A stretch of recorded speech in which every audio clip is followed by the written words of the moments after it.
What's up, superhero fans? Welcome to another installment of SUPES Disputes, the show where I sit down with producer, talent manager, industry insider, and mega fan R Lambert, and we come together to talk about the most trending superhero news and break down the most divisive superhero topics. Today, we have a huge show ahead of ourselves.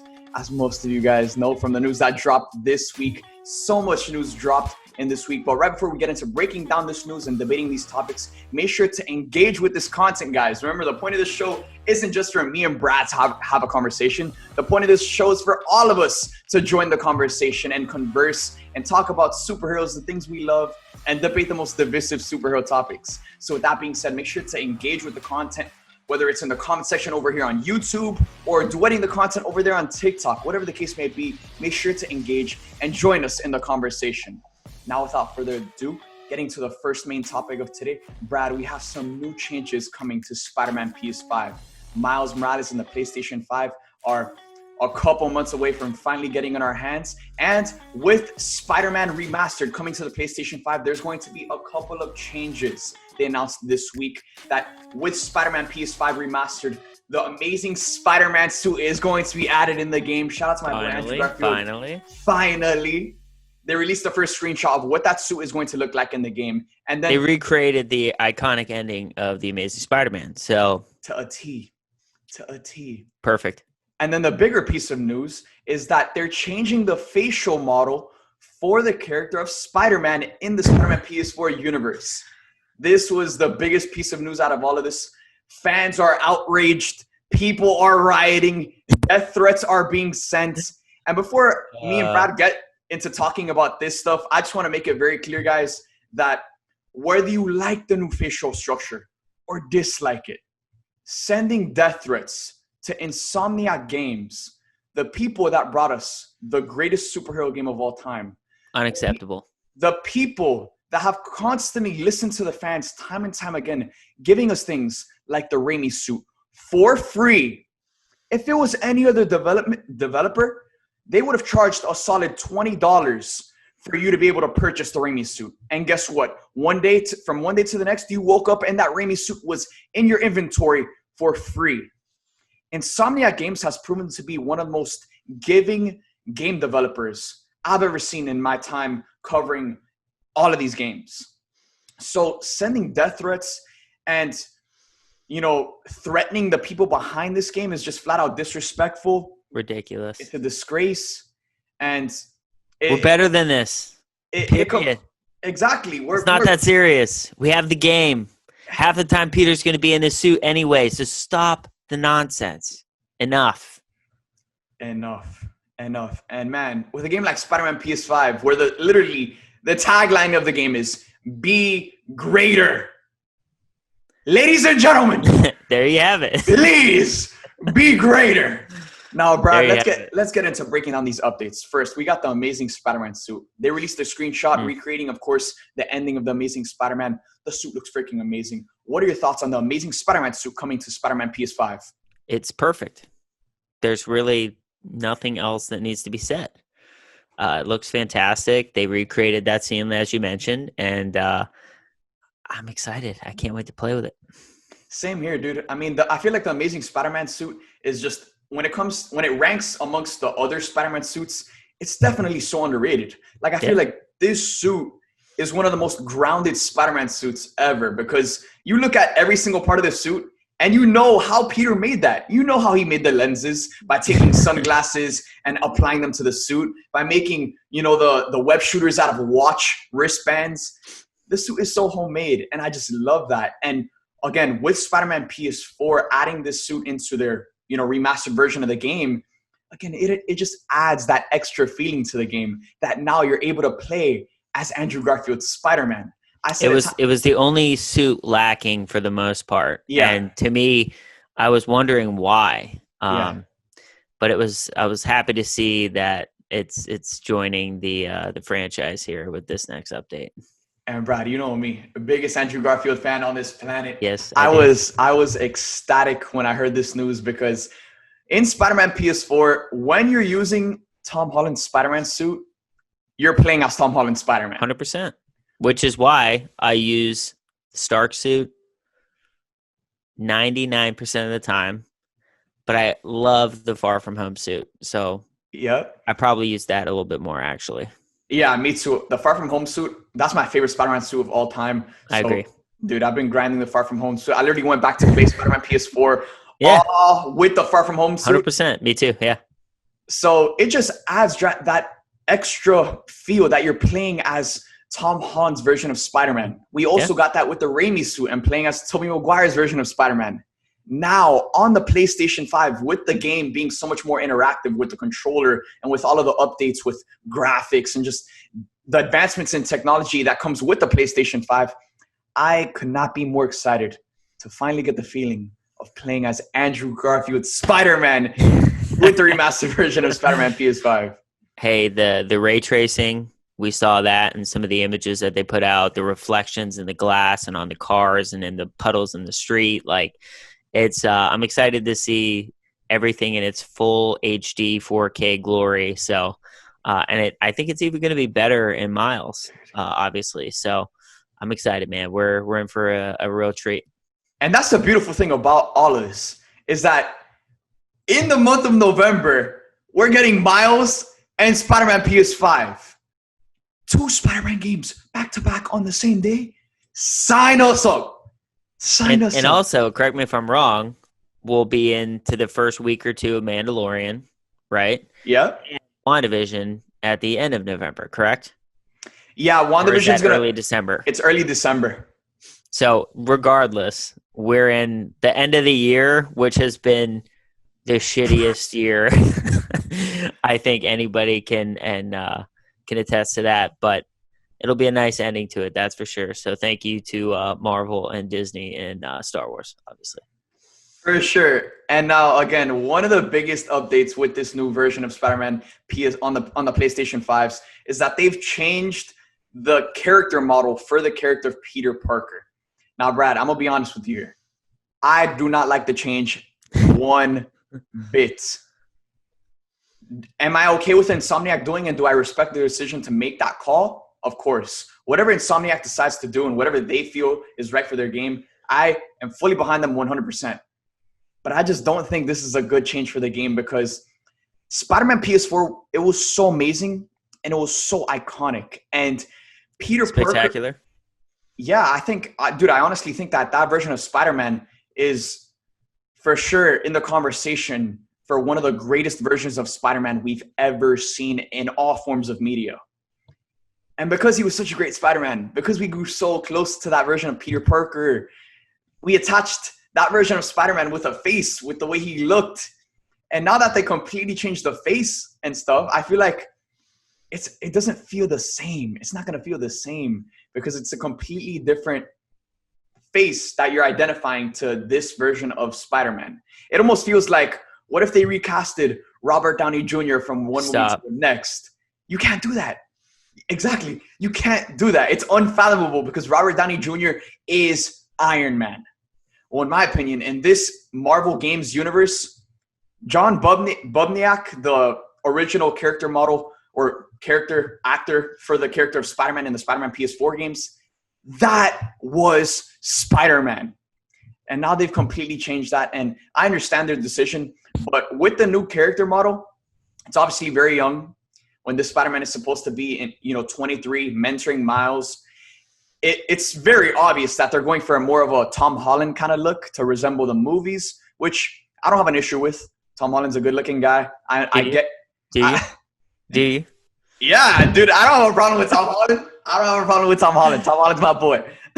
So, Tom Holland, shout out to Tom Holland. Look, we all know if it looked like Andrew Garfield, we wouldn't even be having this conversation, so cut it out. Nah, bro. Nah, I'm sorry. John Bubniak was Spider-Man, and now they changed that. And now it's going to be a lot harder. And I think that's why fans are kind of like outraged because they feel like that version of that character that they fell so deep in love with has kind of been taken from them in a way, which I completely and fully understand. But, Brad, I wanted to ask you, what are your thoughts on this new character model for the character of Peter Parker in Spider-Man PS5? I could be wrong, but I didn't see any official reasons being released as to why they changed it. But everything happens for a reason. whether it was usage rights, licensing. We don't know what happened with the original actor in regards to him wanting to be a part of the project or legalities tied to it. They're not going to just make this change without a reason. So whether it's legal and usage rights issues with the original actor, or it's a bigger play to have him resemble Tom Holland for a specific reason. They wouldn't just do it for a blanket, Yes, I am alluding that there is a possibility that they are kind of putting that in our minds of Tom Holland and a Miles Morales working together. So Marvel does this so well. So I truly believe it was done for a reason. You may be upset about it, and it's an inconvenience of sorts, but like we said earlier, the death threats and the nastiness towards the devs who have brought us this great game, really unacceptable and just ridiculous. So just kind of cool the jets and let them do what they do best. And obviously respect the changes because they're doing it for a reason. So with this, I think, it's a change. It's something we'll have to kind of adapt to, but geez, man, like things are so much more difficult in life and more important things to worry about. But, we're getting on next gen system. So be happy about that. Like I said, you're going to get more Spider-Man with the mask on anyway. So I don't know what you're tripping about. But yeah, there's a much deeper reason as to why they changed the look and aesthetic of Peter. I don't know if we'll ever know that, but that's what you guys need to know. They wouldn't just do this on a whim, just like Terrence Howard was replaced. There's always something going on. There's a reason why these things happen. So. Yeah, 100%. And again, the minute I heard this news, I told you straight to your face, bro. I said, there's a reason that this happened. Facts. There's no way that this game was one of the most successful games on the PlayStation 4 console of all time.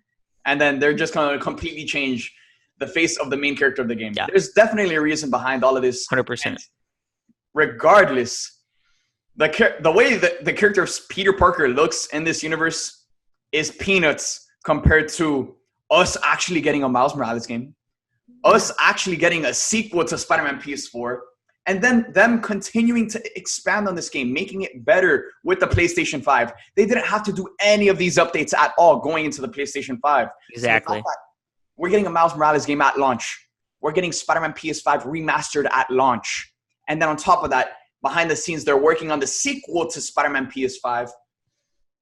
Nobody even knew they were making this Miles game. Yeah, no one knew that. So yes, they are very much into the second Spider-Man game. Yeah. So I can't imagine what magic they're creating on the back end, behind the scenes, when everybody's tripping about a character design, when in reality, they're like creating the next full game. So just chill out. Yeah. Like they have so much in development. And again, even though I don't like the change, I still don't condone the actions of fans sending death threats to people over at Insomniac because it's a disgrace. It's disrespectful. And again, even though I don't like the change, I stand behind it. I stand behind Insomniac for whatever decisions they make because guess what? There's a reason behind everything they do. And facts. And we said it. Look, who honestly out there is like, I'm buying the Spider-Man game to play as Peter Parker? Nobody. Nobody's saying that. You may play with him as like 15 to 20% of the game. If you're lucky, you get on and you play for Spider-Man. I actively avoid the Peter Parker missions because I literally just want to swing around the city and do Spider-Man things. So like, why is everybody bent out of shape about this? Probably because they have nothing else better to do. So just relax. Relax. Take a deep breath. Chill the fuck out. So guys, with that out of the way, make sure to let us know in these comment sections in the live chat, in the comments over there on TikTok, duet this content, and let us know your thoughts on the new changes that are coming with the remastered version of Spider-Man PS5. Now moving on. Brad, this is a piece of news we sat here last time and we freaking called it. We said in a week or two, we were going to be sitting here and talking about the casting for Miss Marvel. Well, it came true. We spoke it into existence, and Marvel has casted their actress for the role of Miss Marvel in the MCU, Iman Vellani, a completely new actress that's making her acting debut with Miss Marvel is coming to the MCU. Marvel has cast Iman Vellani as Miss Marvel. Brad, what do you think? I can't wait. I mean, we talked about this with the She-Hulk casting. Marvel doesn't miss. Okay, Disney doesn't miss. And if they're going to invest the future of this iconic character to, how old is she? Like, she's young, bro. 17, 18, 19? Yeah, She's like somewhere there. around that age. That says a lot about her. Okay, so credit to Iman. Congratulations. I think she's going to be fantastic. She had to have just completely blown the casting team away. Yeah. Because there were a few other names being talked about, even you and I discussed, and nobody even thought of Iman. So clearly she totally just blew them away. So credit to her. But I'm excited, man. This is the next major character being added to the MCU, which will get her own TV show on Disney Plus. So yeah, we're very lucky. For sure. Iman Vellani is now Miss Marvel. I'm freaking stoked about it. Again, I was really shocked to find out that she's making her acting debut with Miss Marvel, because you don't really tend to hear any just new actor walk into the scene of things and get cast as one of the big characters for Marvel's future. And that's what Iman's doing. And she's 17, 18, 19, somewhere around there. Killing it. That young, doing what she's doing. It's inspirational for the youth. And I'm so excited to see her play Captain Marvel because this is her acting debut. Miss Marvel. Because this is her acting debut. During the auditions, she must have just completely embodied the role. She just must be Miss Marvel naturally. Yeah. And a ton of, but after she was cast, a ton of people were looking on this movie review account that she had, and she reviewed a ton of movies, and she literally sounded like a real life Miss Marvel, a real life Kamala Khan. She's a fan, period. And I think if they take the similar storyline of Miss Marvel in Square Enix's Avengers game, I think that could be really, really cool. Yeah. And the beautiful thing about it is that it's the same way how it is in the game, how it is in real life. Yeah. This is just a girl that's a fan of these movies, and now she's in them. Now she's playing one of the biggest superheroes in these movies. And now for her to be in the same rooms as Tom Holland's Spider-Man, as Chris Hemsworth's Thor, you don't think she's going to be fangirling with all these people around her?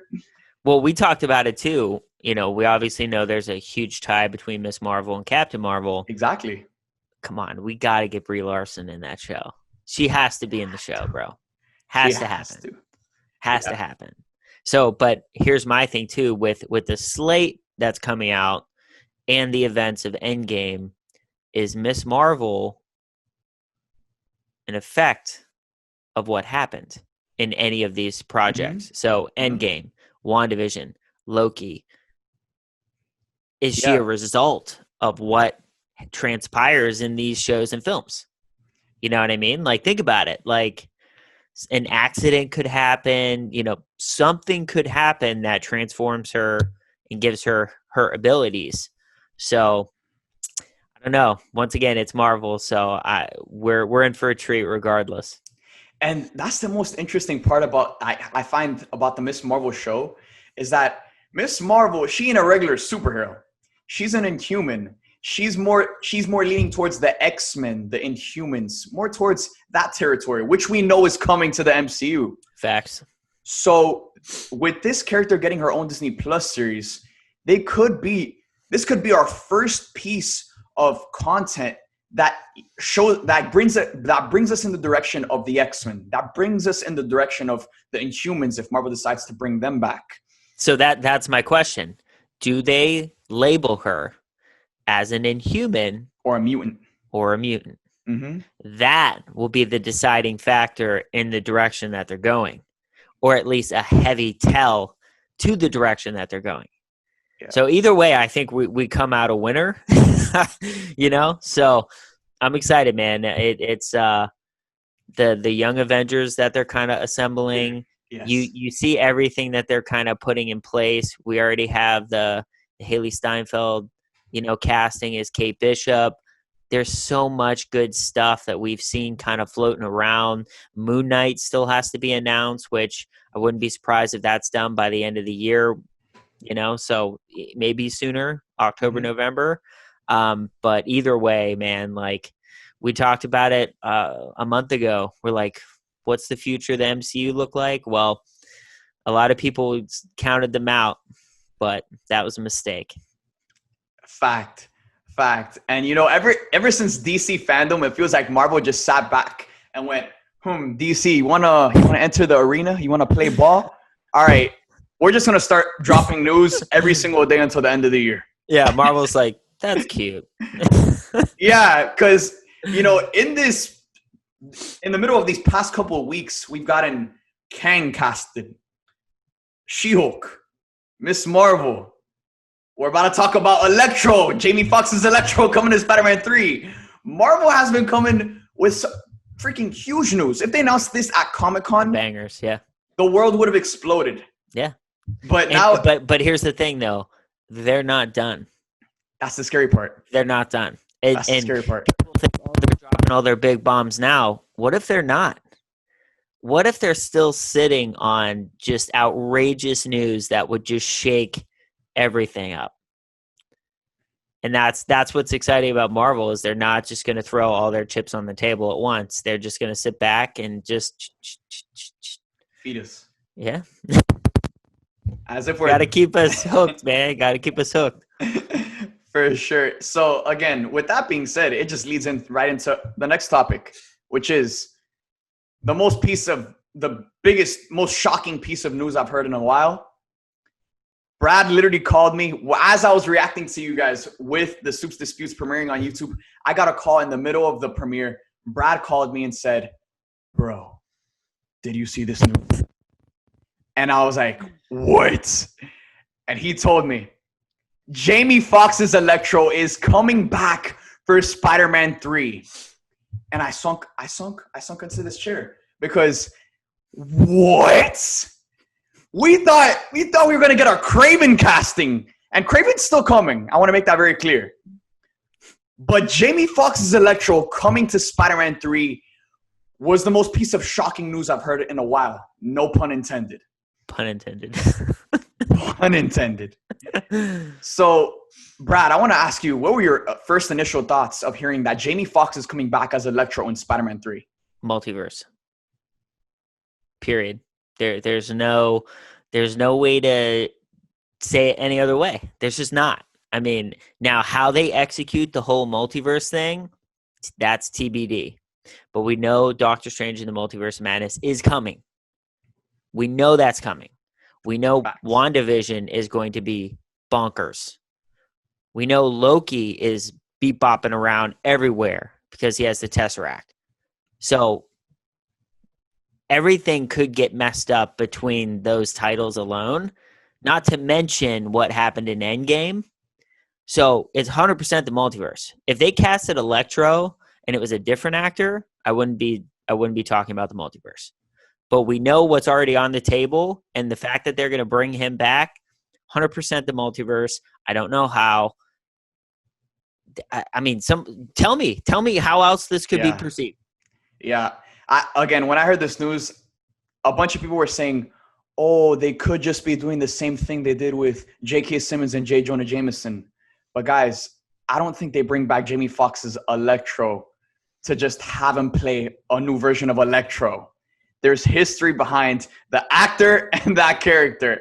And I think, when you just look at all of the cards on the table, WandaVision, Loki, Doctor Strange in the Multiverse of Madness, it just fits right in so perfectly. And then on top of that, we're hearing the things that Sony wants to do with their Spider-Verse and with Venom and Spider-Woman and just all of these different things. It fits in so well. They're going to do Spider-Verse. They're going to do Multiverse. And I think this is our first piece of news that leans into that. Because, again, like you said, Brad, Marvel is sitting on a ton of stuff. And I'm pretty sure that them announcing Jamie Foxx's Electro isn't even the biggest piece of news that they're sitting on. Tip of the iceberg. And look, man, just imagine the sequence of, if this is how it plays out, right? Jamie Foxx as Electro gets teleported or gets to come to this time period, this multiverse, and he interacts with Tom Holland's Spider-Man. And he's referencing similarities that he faced with Andrew Garfield's Spider-Man and just things of that nature. I think the dialogue of those scenes could be really interesting, how he's actively comparing the two of them or their appearances or their attitudes and their comedy, like all of it. I think it could be just a total blast. And they could do it in a similar way to the way they talked about Black Adam in Shazam. Like in Shazam, we kept on hearing them talk about Black Adam like, oh, this old champion. He was so powerful. He was the champion. Yeah. And then we never even got to see Black Adam as Shazam. I mean, that movie's coming, but it's just the way they hyped him up, the way they talked about his character. With this, we could easily see Jamie Foxx's Electro be referencing Andrew Garfield's Spider-Man. And they don't have to show Andrew Garfield. They don't have to bring back Andrew Garfield. 100%. They could bring him back in the future for, you know, that movie because we know that's coming. It has to. At this point, it has to. And here's the thing where we go back to the original Iron Man movie. And at the end, the end credit scene with Nick Fury. They threw that in there as like a joke. Just to get a rise out of the fans. Just to see what their reaction would be. And it was because their reaction was so insane in a good way, which led them to believe like maybe there is an appetite to do the Avengers. Maybe we will assemble the Avengers and have a standalone Avengers film and franchise. So with these moves, once again, it's always deeper than face value. Yeah. They're putting out this news. They may have an idea, but they also may have a big, wide idea, right? So the wide idea might be that multiverse Spider-Verse film, right?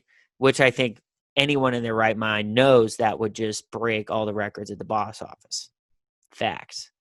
An older Tobey Maguire, Peter Parker Spider-Man, Andrew Garfield Spider-Man, Tom Holland Spider-Man, and you know for a fact they will introduce Miles Morales within the next 2 to 5 years, I would say. 2 to 4 years. That's going to it has to happen. That's where everything is building to. We know it's going to happen. And the games, once again, not directly connected, but they definitely talk. Everybody talks. Yeah, and when you see like a game like Miles Morales, that game's going to be so successful, being the biggest launch title of PS5. And the hype that was out when it was announced, when that trailer dropped, it went viral. You know, has to happen. And that's the thing that's interesting with Miles is that you talk about Miles before Into the Spider-Verse, and Marvel's not interested in bringing this guy in. They're focused on bringing in Spider-Man, doing Spider-Man right. Oh, yeah. Yeah. Let's forget about the Oscar-winning film exactly Into the Spider-Verse, which featured Miles Morales. Exactly. It's just like, I mean, once again, the appetite's there. The fans want it. The fans are talking about it. Marvel's been so good at fan service. And they're just laying the puzzle pieces down right now, man. We got to be patient, but sure looks promising. 100%. And, you know, with the announcement of Jamie Foxx coming back as Electro in Spider-Man 3, he decided to take to Instagram to post about him coming back as Electro. And in the caption, he said, "I'm not going to be blue in this one." And that got a lot of fans talking. That simple phrase, I'm not going to be blue in this one. Because when a ton of fans heard that, they automatically went to, all right, this isn't the Electro from The Amazing Spider-Man 2. This is a new Electro that he's going to play. And that certainly could be the case. I don't think that's the case. You don't think that's the case. And I'm sure there's other people that don't think that's the case. But that's kind of interesting that he's not going to be blue in this one. Brad, what do you think that means? It could be a couple things. Could be misdirection. It could be totally BS. He could also pull a Vision and be able to control his abilities more, where instead of being blue, he's yellow. Like we just like, I don't want to read too much into these kind of minute details because frankly, they don't matter that much. But the multiverse is, you know, like how Tom Holland is Spider-Man in this multiverse, how Tobey Maguire is Spider-Man in his multiverse. Like it could be the same thing. Same with J.K. Simmons. Mm-hmm. The one from Tobey Maguire and the one from Tom Holland. Like it's same character, playing the same person. Like it's I don't want to look too far into it. I still think it's the multiverse. Now, whatever shape they take with that, whether that specific version from the Amazing Spider-Man 2 comes to Spider-Man 3, or it is a Electro from a different multiverse and he comes to this one. Mm-hmm. I don't know. I still feel like there's a lot of connective tissue there that they can kind of play with, but like I said, this is I think this is a Jamie Foxx. I don't want to be blue anymore. Like, I think that is the main thing that people are just reading too much into this. For sure. I agree with you. Again, it's just a little minute detail, and so much can change from now until the actual movie. I mean, we're still ways away from Spider-Man 3 coming out. It's coming out at the end of 2021. So there's so much that can change in that movie. But the idea of Jamie Foxx not being blue in this one, that doesn't completely disregard multiverse, because like you said, it could still be the Electro from that universe, just a different version per se, the same way they did J. Jonah Jameson, but it still could mean multiverse. And I think with all of the things going on, it's definitely going to be multiverse. But the fact that they're changing the way Electro looks, I kind of like it, because I like that Marvel would kind of go in more of I would like to see Marvel go in more of a classic version of Electro's costume, the same way they did Vulture and Mysterio, and change Electro's look from the Amazing Spider-Man 2 over in this universe and still lean into that multiverse. And let's be real too. If this is a real collaboration between Marvel Studios and Sony Pictures, it could be okay, we want Electro and Spider-Man 3, and Marvel's like, okay, cool, we want a complete character redesign. Yeah. Like, fine. But we're changing his aesthetics. Mm-hmm. Okay, fine. Deal, done. Like, it's literally that kind of level of negotiating in regards to things like this. So who knows?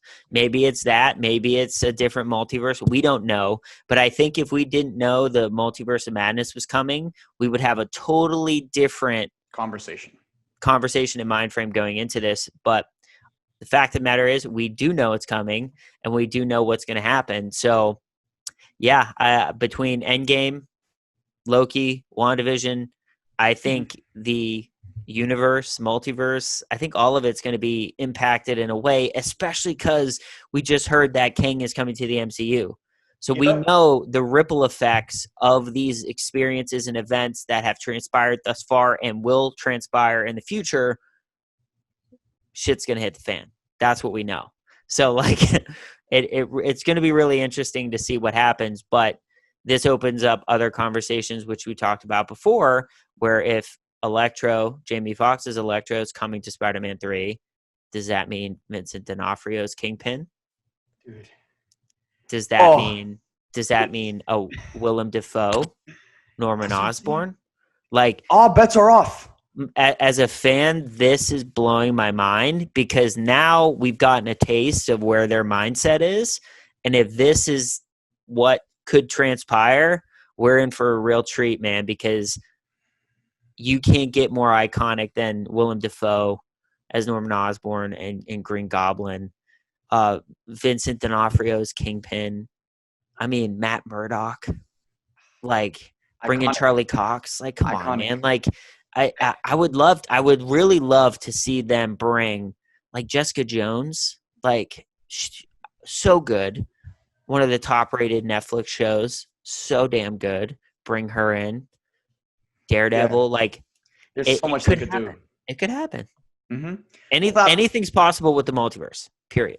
100%. And this news confirms it. Because, again, like we said, there's no way they do this and they don't allude or they don't play into the events of WandaVision and Doctor Strange and the effects of those Marvel projects. Yeah. So what I think is happening here is I think this is our first piece of news that's going to set up the future of Spider-Man. And this is what I think the future of Spider-Man will entail.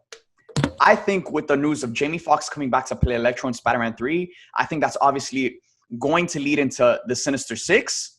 And 100%. I think the Sinister Six will be comprised of Willem Dafoe's Green Goblin, Alfred Molina's Dr. Octopus that fans have been dying to see come back. Again, we got Jamie Foxx's Electro in there. We know in Spider-Man 3, Kraven's going to be in there. You also got Vulture, Mysterio.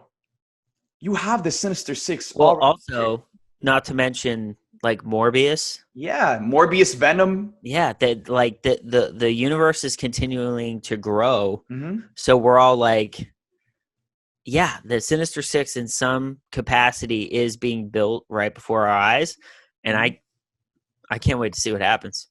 Yeah, and the beautiful thing about it is that if they really bring back, which would be, it would break this planet. The planet would just break in half. If they bring back Willem Dafoe's Green Goblin and Alfred Molina as Dr. Octopus, if they actually did that and brought them back from, the Raimi trilogy over into the main MCU continuity, first of all, fans would go crazy. Second of all, I think that would be the perfect way to set up that Spider-Verse film that fans have been dying for. Imagine the 3 Spider-Men going up against the Sinister Six that's comprised of all of their villains coming together. Look, so here's, if we look back at the Into the Spider-Verse film, all right? The Into the Spider-Verse film, it was Kingpin turning on that machine, and the energy that the machine created opened up interdimensional portals, right? Yep. Opened up the multiverse. That energy was just astronomical. It was so much energy, just like something like a snap. We don't know the effects of that snap other than Tony bringing back everybody who was lost in the blip, right? Mm-hmm.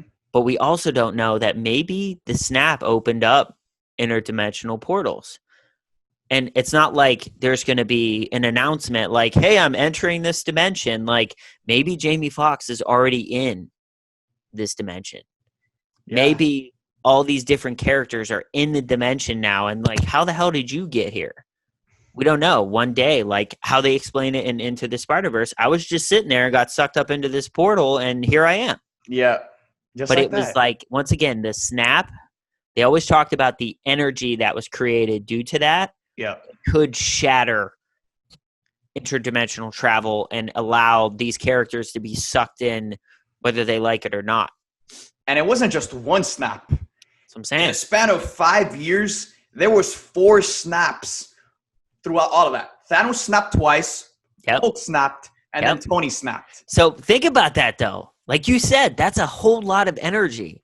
So they could have just shattered, like, referencing the Flash TV show, how when they had the, I think it was season 2, the giant the portals open up to different multiverses. Yes, but it was, they had to close like 85 different portals that were the result of that cataclysmic event in the sky.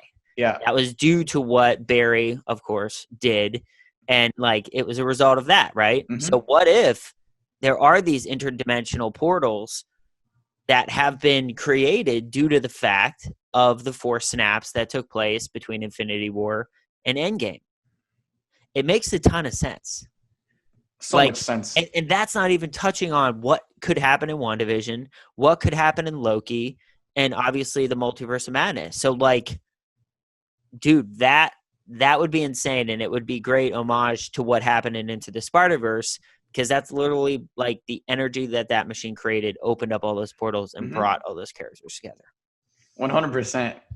It's so easy to set it all up. And we know they're going to bring back Tobey Maguire. We know they're going to bring back Andrew Garfield. Hell, I thought bringing back Jamie Foxx as Electro was more impossible than bringing back Andrew Garfield as freaking Spider-Man. And they did that. Well, look at it like this, though. We talked about the dialogues, but it hypothetically, they bring back Tobey and they bring back Willem Dafoe and Molina. Like, think of the dialogue between those characters. It was like, we meet again. Like, what's happened? Like, they have relationships, and that would be interesting. Obviously, Tom Holland Spider-Man wouldn't know them at all. Yeah. But Tobey would know them and be able to speak to their abilities and what they're capable of and the experience that he had with them. That alone would just, like, Into the Spider-Verse, same thing. The older Peter Parker was able to speak to Doc Ock, right? Was able to speak to Kingpin and all these villains that he had faced that Spidey didn't. So it's just, This is once again, Marvel plans everything out decades in advance, dude. Decades. Yeah. And the most interesting part about all of this is that because they're planning it out so well, decades ahead of, whenever we're going to see all of this stuff, just seeing little pieces of news like this drop every now and then, it's like we're getting closer and closer to whatever they're building towards. And we know what's coming. We know they're going to bring them back.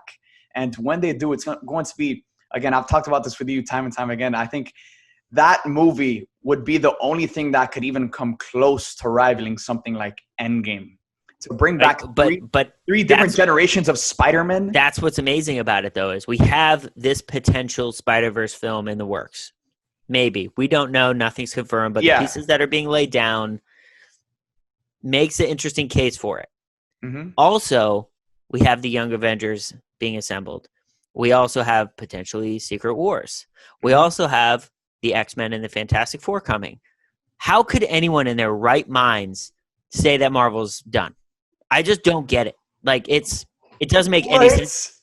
Like, what we just laid out here is bigger than everything that they've done in the past. That's what I'm saying. Like, you can make an argument that, wow, this could be as good, if not better, depending on how things go.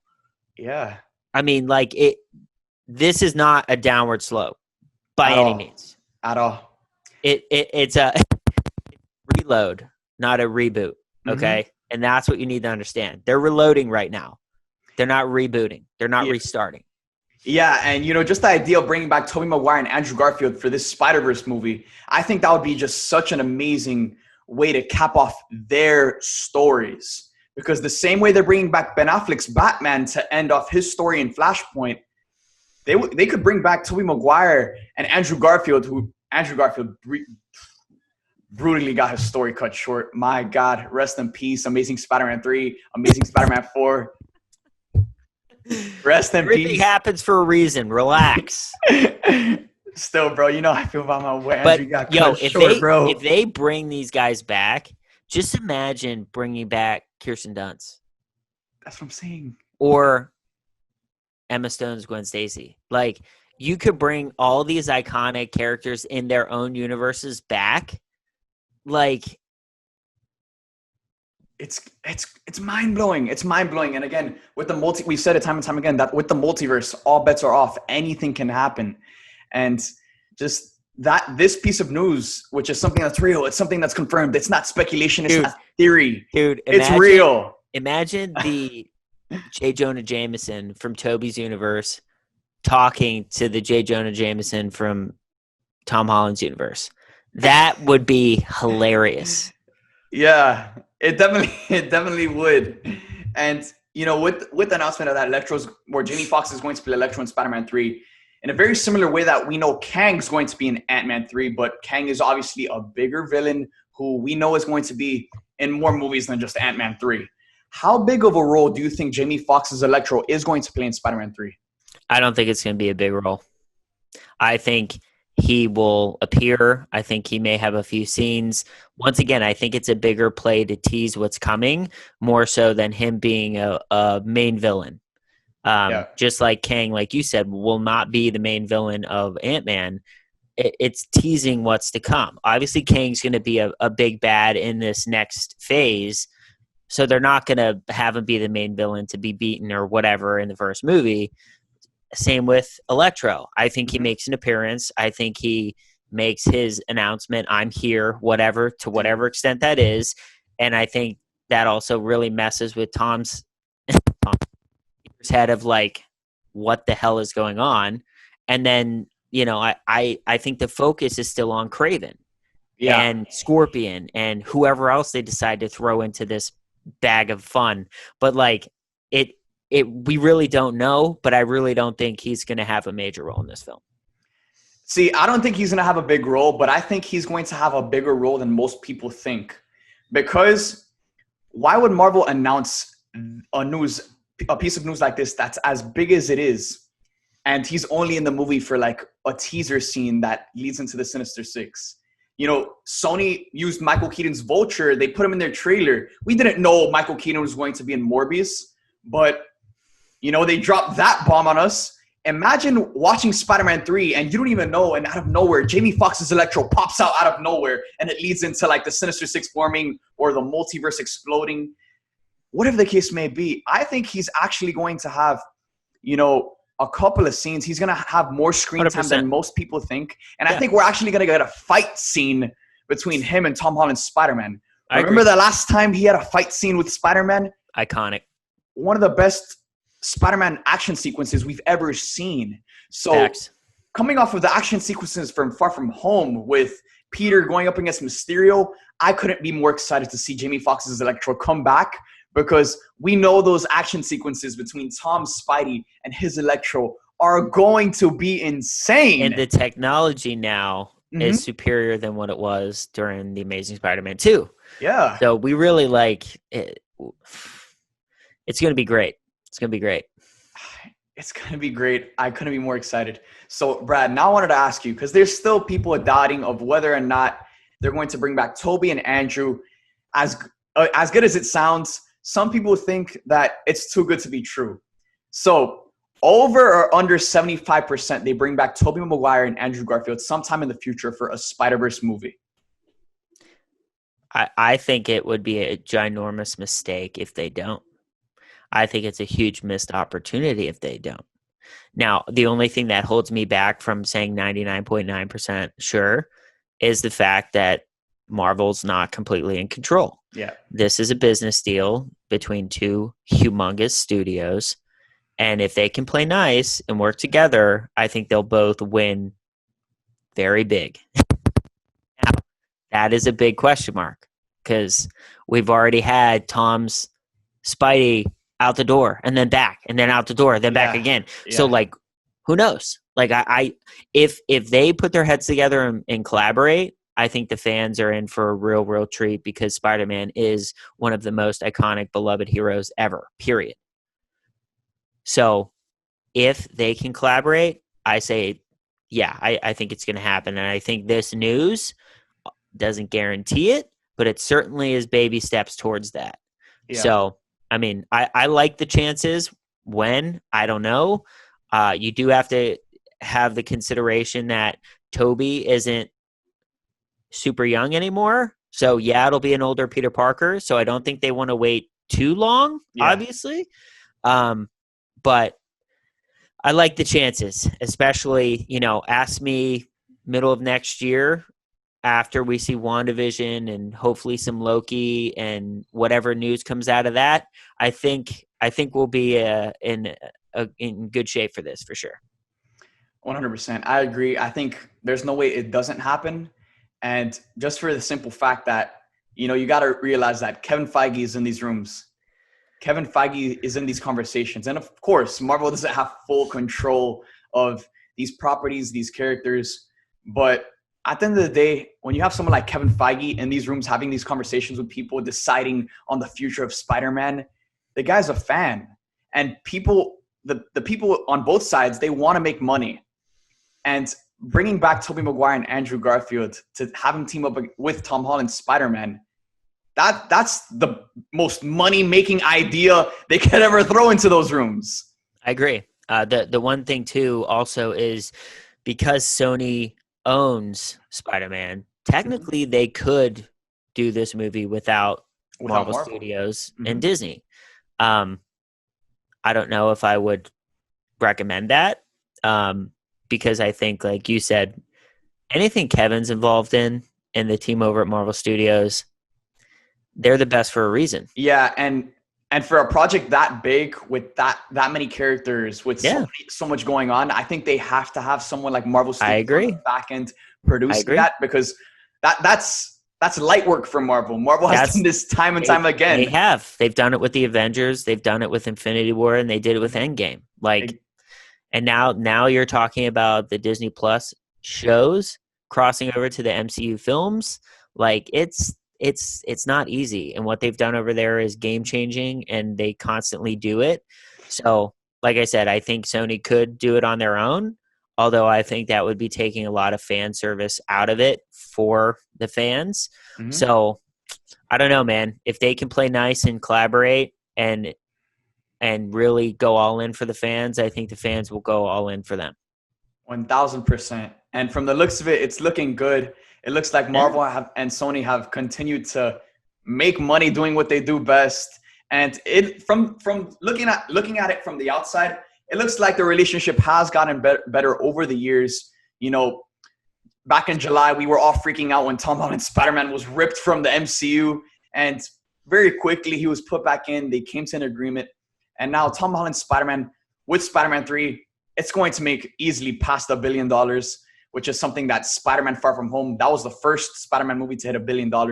Spider-Man 3, it's going to make more. I'm willing to say it's going to make more than Spider-Man Far From Home. And I agree. On top of that, you also have Tom Holland appearing in another Marvel movie. Again, the longer Sony stays partnered with Marvel, the more they're going to be able to see the bigger rewards in all of this. I agree, but here's my rebuttal to that. When you get to a certain point, you may think, we've had great success. We don't need them anymore. Mm-hmm. Now it's to a point where it's kind of self-sustaining, where we could really just take it back and now do it ourselves without having to give half the money or a good chunk of the money and all this exchanging of currency and things like that. There'd be odds that we just do it ourselves. And that's where Tom left recently. Yeah. That's where it was. It was like, And it was because Tom fought and Disney fought and everybody worked together. Bob Iger, everybody came together, was like, look, come on. Like, we could do so much more together than separate. Yeah. So, you know, if that's the case, I hope, you know, there's a famous quote says, if you want to go fast, go alone. If you want to go far, go together. Let's stick together, Sony and Marvel Studios, because it's worked out pretty well so far. And it'll continue to work out as long as they stay together. So I agree. Sony, Marvel, do it for the fans. Please, we will. Do it for the fans. I promise you, we will show up. I will literally, like, with the way the movie theater industry is going right now, I will literally cop an entire theater filled of seats. If they put Andrew Garfield in a film, this kid's gonna have a stroke. Dude, I might go into cardiac arrest. I don't know if I could take you to that premiere because you would probably go into cardiac arrest. Paramedics on standby. Paramedics on standby. Just to see Andrew until we come back. Wow, what a dream come true. And to hear the music from each one of the franchises Danny Elfman. They enter the scene. Yeah. Please. God. So, Brad, again, when we're talking about Jamie Foxx coming back as Electro in Spider-Man 3, this was probably one of the most shocking pieces of news throughout all of 2020. But now that leads right into the next question, which is, do you think that Jamie Foxx coming back as Electro is the most shocking superhero news of 2020? I don't know. I think the Michael Keaton news was just so out there. Yeah.